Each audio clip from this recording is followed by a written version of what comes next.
Cette fille applique de la colle sur la poignée de la portière de la voiture pendant un appel vidéo avec son père, puis se cache dans une benne à ordures pour échapper à sa mère. Elle lance une corde vers le camion de sa mère, comme son père le lui a demandé, puis retourne se cacher.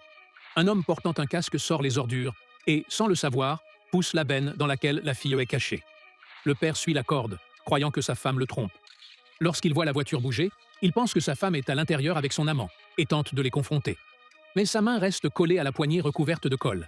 La femme apparaît soudainement et révèle que tout cela était son plan pour le piéger. Elle savait pour sa liaison secrète avec sa sœur et le menace de le brûler. L'homme au casque s'arrête, mais la tante de la fille le frappe pour sauver sa nièce.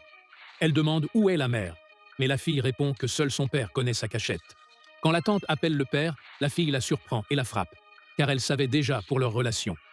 Elle transporte ensuite sa tante inconsciente dans la benne vers sa mère. Son père était évanoui non loin de là. Le père et la tante se réveillent ligotés et tentent de s'échapper, sans succès.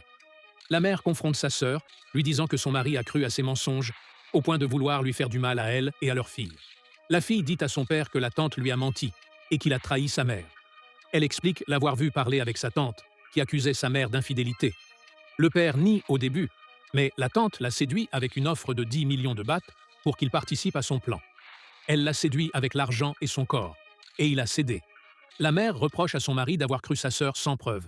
Il essaie de s'excuser pour ce malentendu, mais la mère refuse de les pardonner, car ils ont choisi l'argent plutôt que la famille. Elle rompt avec eux et les laisse attachés au milieu de la forêt.